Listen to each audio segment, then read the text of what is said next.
আসসালামু আলাইকুম। সংবাদে আপনাদের সবাইকে স্বাগত জানাচ্ছি। আমি ফিরোজ তোহা। শুরুতেই আরবে কেবলস সংবাদ শিরোনাম। বাংলাদেশের সর্বশেষ গুরুত্বপূর্ণ আপডেট সংবাদে আপনাকে স্বাগত। শুরুতেই সংবাদ শিরোনাম, পরে বিস্তারিত। শেখ হাসিনা পালানোর পর বাংলাদেশে বর্তমানে অন্তর্বর্তীকালীন সরকার গঠিত হয়েছে। অন্তর্বর্তী সরকারের সহকারী উপদেষ্টা হবেন শিক্ষার্থীরা। অন্তর্বর্তীকালীন সরকারের উপদেষ্টাদের প্রথম বৈঠকে গুরুত্ব পেয়েছে দেশের আইন শৃঙ্খলা পরিস্থিতির উন্নতি এবং দেশের অর্থনৈতিক চাকা সচল করার বিষয়। এরপর জানিয়ে দিব ৯৬,০০০ কোটি টাকা ফিরল পুঁজিবাজারে। বিনিয়োগকারীদের আস্থা ধরে রাখতে দ্রুত পদক্ষেপ নেয়ার পরামর্শ বিশ্লেষকদের। জানিয়ে দিব আজ গণসমাবেশ করবে হেফাজতে ইসলাম। রাজ্য প্রতিরোধ এবং শান্ত প্রতিষ্ঠার লক্ষ্যে জাতে মসজিদ বাইতুল মোকাররমের উত্তর গেটে গণসমাবেশ করবে হেফাজতে ইসলাম বাংলাদেশ। এদিকে হাই সিকিউরিটির জঙ্গিরা কথা বলেন মোবাইলে। কারারক্ষীর পাঠানো গোপন চিঠিতে ভয়াবহ তথ্য। কারাবিধি অনুযায়ী কোনো জঙ্গি বন্দী অবস্থায় মোবাইল ফোনে কথা বলা তো দূরের কথা, মোবাইল ফোন দেখারও কোনো সুযোগ নেই। অথচ গাজীপুর কেন্দ্রীয় কারাগারে তারা মোবাইল ফোনে কথা বলেন, এমন একটি ভয়ানক তথ্য কারারক্ষীর চিঠিতে উঠে এসেছে। জানাবো বিস্তারিত, সঙ্গেই থাকুন। এবারে জানাবো থানায় পুলিশের নিরাপত্তায় সেনা এবং আনসার সদস্য। সারা দেশে ৩৬১টি থানায় কার্যক্রম শুরু করেছে পুলিশ। এবং সর্বশেষ জানিয়ে দিব ডেমরায় যুবদল নেতাকে কুপিয়ে হত্যা। রাজধানীর ডেমরায় সাইদ নামে একজন যুবদল নেতাকে কুপিয়ে হত্যার অভিযোগ উঠেছে। তিনি ৬৭ নম্বর ওয়ার্ড যুবদলের আহ্বায়ক ছিলেন। গত সন্ধ্যা এই দুর্ঘটনা ঘটে। প্রিয় দর্শক, এতক্ষণ শুনছিলেন সংবাদ শিরোনাম, এবারে বিস্তারিত। তবে তার আগে বন্ধুরা কমেন্ট করে জানিয়ে দিন আপনি বিশ্বের কোন দেশ থেকে আমাদের সংবাদটি দেখছেন এবং শুনছেন। কমেন্ট করে জানিয়ে দিন এই সংবাদ সম্পর্কে আপনার মূল্যবান মতামত। আর বন্ধুরা, আপনি যদি এই চ্যানেলে নতুন হয়ে থাকেন, সংবাদটি দেখতে দেখতে চ্যানেলটি সাবস্ক্রাইব করে রাখুন, যাতে করে আমাদের পরবর্তী লেটেস্ট আপডেট সংবাদগুলো সবার আগে আপনার কাছে পৌঁছে যায়। এবারে বিস্তারিত। উপদেষ্টা পরিষদের প্রথম বৈঠক। সহকারী উপদেষ্টা হবেন শিক্ষার্থীরা। সর্বোচ্চ গুরুত্ব আইন শৃঙ্খলা উন্নতি ও অর্থনীতির গতি ফেরানো। দ্রুত খুলবে শিক্ষা প্রতিষ্ঠান। প্রতিটিগুলির স্বচ্ছ ও অন্তর্বর্তীমূলক বিচার হবে।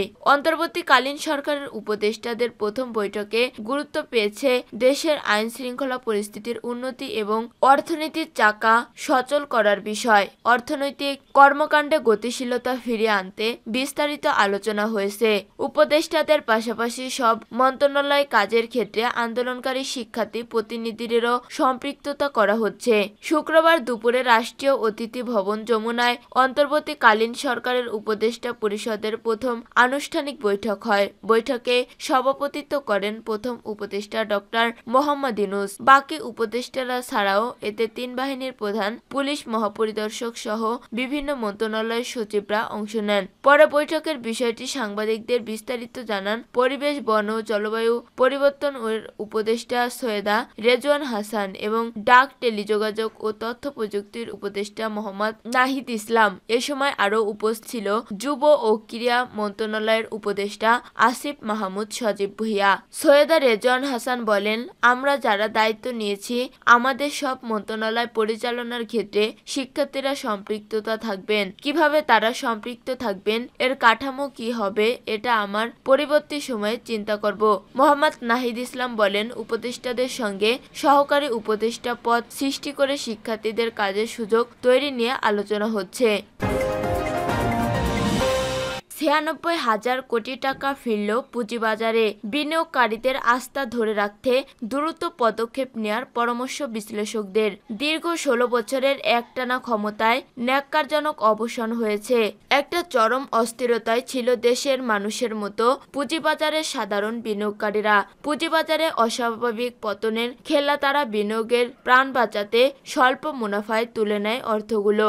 এখন দেশের পট পরিবর্তনে ভরসা পাওয়ায় নতুন করে ফিরেছে ডিএইচ তে 50,500 কোটি টাকা, আর চট্টগ্রাম স্টকে ফিরেছে 45,406 কোটি টাকা।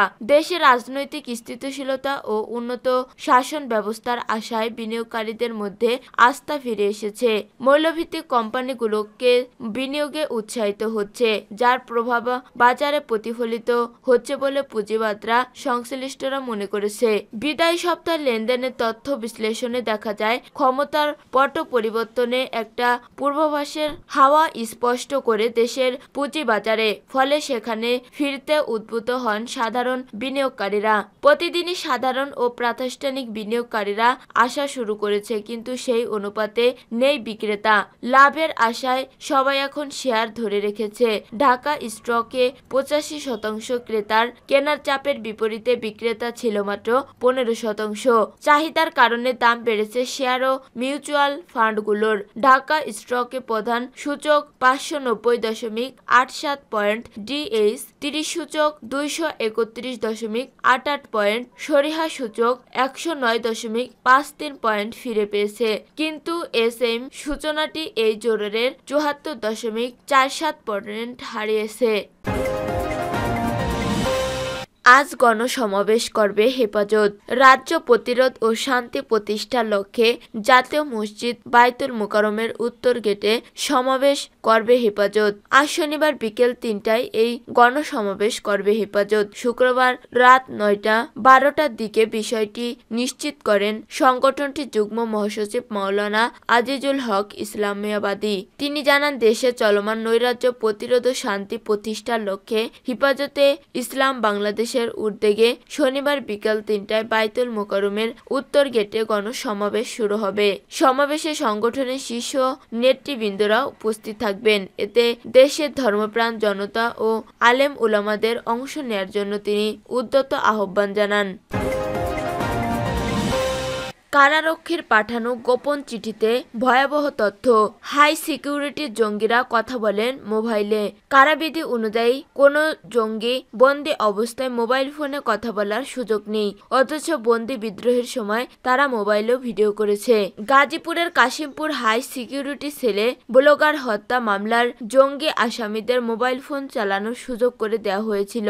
বিনিময়ে লাখ টাকার ঘুষ নেন কারা কর্মকর্তারা। বিভিন্ন জঙ্গি সংগঠনের সদস্যরা একই সুবিধা পেয়ে আসছিল সেখানে। সংশ্লিষ্ট সেলে দায়িত্বরত এক কারারক্ষীর পাঠানো 4 পৃষ্ঠার চিঠিতে যুগান্তরকে ভয়াবহ এই তথ্য জানানো হয়েছে। ক্ষুব্ধ এক কারারক্ষী শুক্রবার যুগান্তরকে বলেন, মোবাইল ফোন ব্যবহারে এমন পর্যায়ে পৌঁছেছে, বন্দীদের সঙ্গে কারারক্ষীদের হামলা পাল্টা হামলার ঘটনার উপর থেকে মোবাইলে ভিডিও করা হচ্ছে। এত কিছুর পরও জেলার লুৎফর রহমানকে সরানো হয়নি। পাগলা ঘণ্টা বাজিয়ে কারা অভ্যন্তরে গেলে বন্দীরা কারারক্ষীদের উপর হামলা চালায়। এ সময় অন্তত 20 কারারক্ষী আহত ছাড়াও 6 বন্দী নিহত হন। জানতে চাইলে স্বরাষ্ট্র মন্ত্রণালয়ের সুরক্ষা সেবা বিভাগের সিনিয়র সচিব মোহাম্মদ মশিউর রহমান এনডিসি শুক্রবার যুগান্তরকে বলেন, অভিযোগ অস্বীকার করার সুযোগ নেই। ইতিমধ্যে হাই সিকিউরিটি সেল থেকে 120 বন্দী পালিয়ে গেছে। এ ঘটনায় জেল সুপার সুব্রত কুমার বালাকে বরখাস্ত করা হয়েছে। অস্বাভাবিক অবস্থা বিরাজমান থাকায় ভিতরে বাইরে কঠোর নিরাপত্তা বলয় তৈরি করে কয়েকটি কারাগার হামলা ঠেকানো যায়নি। অভিযোগগুলো কঠোর হাতে দমনের প্রক্রিয়া শুরু করব। সারা দেশে 361টিতে কার্যক্রম শুরু। থানায় পুলিশের নিরাপত্তায় সেনা ও আনসার আতঙ্ক কাটাতে শুরু করেছে পুলিশ। ডিএমপির 51টির মধ্যে 29 থানায় কার্যক্রম চালু। রাজধানী ঢাকা সহ সারা দেশের আইন শৃঙ্খলা পরিস্থিতির উন্নতি হচ্ছে। পুলিশ সদস্যদের নিরাপত্তায় থানায় থানায় মোতায়েন করা হয়েছে সেনা ও আনসার সদস্য। এতে আতঙ্ক কাটাতে শুরু করেছে পুলিশ সদস্যদের। 5ই আগস্ট আওয়ামী লীগ সরকারের পতনের পর থানাসহ পুলিশ স্থাপনায় হামলা ভাঙচুর ও অগ্নিসংযোগের ঘটনায় ভেঙে পড়ে পুলিশের চেইন অব কমান্ড। আত্মগোপনে চলে যান কনস্টেবল থেকে শুরু করে পদস্থ কর্মকর্তারা। এ অবস্থায় নজিরবিহীন নিরাপত্তাহীনতায় পড়ে যায় গোটা দেশ। অবস্থার উন্নতিতে পুলিশের IGP, Dhaka metropolitan police, DMP commissioner এবং র্যাপিড অ্যাকশন ব্যাটালিয়ন র্যাব মহাপরিচালক সহ আইন শৃঙ্খলা বাহিনীর গুরুত্বপূর্ণ পদে আনা হয় পরিবর্তন। মাঠ পর্যায়ে সদস্যদের মধ্যে আস্থা ফেরাতে নেওয়া হয় নানা উদ্যোগ, যা এখনো অব্যাহত। এরই মধ্যে বৃহস্পতিবার রাতে শপথ গ্রহণ করেন অন্তর্বর্তীকালীন সরকারের প্রধান উপদেষ্টা ডক্টর মোহাম্মদ ইউনূস এবং অন্যান্য উপদেষ্টারা। এরপর থেকেই স্বাভাবিক হতে শুরু করেছে দেশের সামগ্রিক আইন শৃঙ্খলা পরিস্থিতি। তবে পুরোপুরি স্বাভাবিক হতে আরও সময় লাগবে। বিভিন্ন এলাকায় সরেজমিন ঘুরে এবং সংশ্লিষ্টদের সঙ্গে কথা বলে এসব তথ্য জানা গেছে। জানা যায় সব থানার কার্যক্রম এখনো শুরু হয়নি।